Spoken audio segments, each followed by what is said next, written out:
کہ عبادت کی جتنی قسمیں ہیں یا جتنی عبادتیں ہیں، تمام عبادتوں کا خلاصہ صرف دو چیزیں ہیں۔ تمام عبادتوں کا خلاصہ صرف دو چیزیں ہیں۔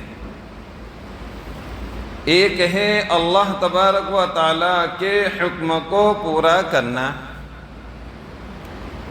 اور دوسری چیز بیان فرمائی اللہ کے مخلوق کے ساتھ مہربانی اور نرمی کا معاملہ کرنا۔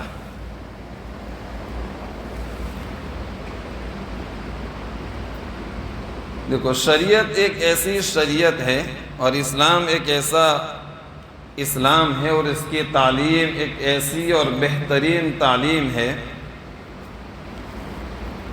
جس کے اندر میں خدمت خلق کے اوپر بہت زیادہ زور دیا گیا ہے۔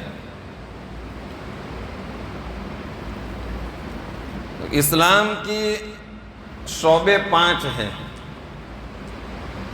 اسلام کے شعبے 5 ہیں۔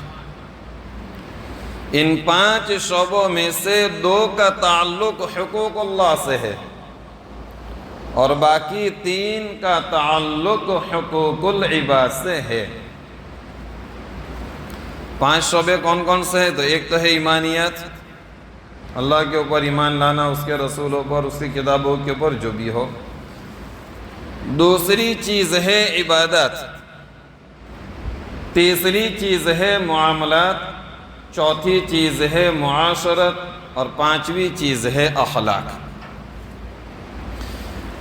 ان 5 میں سے 2 کا تعلق یعنی ایمان اور عبادت، ان 2 کا تعلق حقوق اللہ سے ہے، اللہ تعالیٰ کے حقوق سے ہے، اور باقی 3 جو زیادہ ہے معاملات، معاشرت اور اخلاق، ان 3 کا تعلق حقوق العباد سے ہے، بندوں کے حق کے ساتھ۔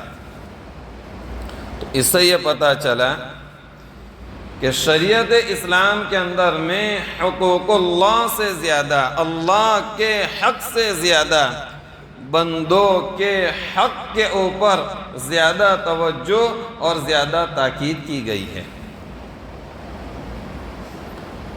اللہ کے نبی صلی اللہ علیہ وسلم کی حدیث ہے جس کا خلاصہ یہ ہے کہ ارحموا من فی الارض یرحمکم من فی السماء،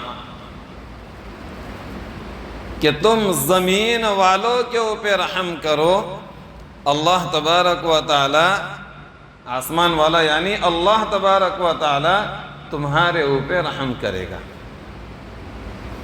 اور ایک موقع کے اوپر اللہ کے نبی صلی اللہ علیہ وسلم نے ارشاد فرمایا کہ تم میں سب سے بہترین انسان وہ ہے جس سے لوگوں کو زیادہ فائدہ ہو، جس سے لوگوں کو زیادہ نفع پہنچے، جس سے لوگوں کو زیادہ فائدہ پہنچے۔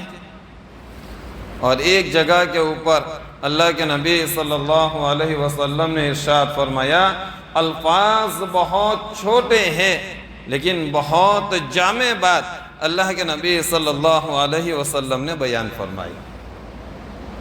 کیا بیان فرمایا؟ بہت چھوٹے الفاظ ہیں لیکن بہت جامع۔ قوم کا سردار قوم کا خادم ہوتا ہے۔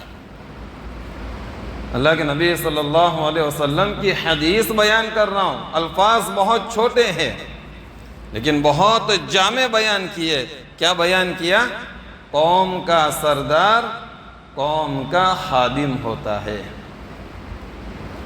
کہنے کا مقصد یہ ہے کہ اسلام کے اندر میں، شریعت اسلام کے اندر میں مخلوق کی خدمت کے اوپر، خدمت خلق کے اوپر بہت ہی زیادہ توجہ دی گئی ہے۔ یہ ہے اسلامی تعلیم۔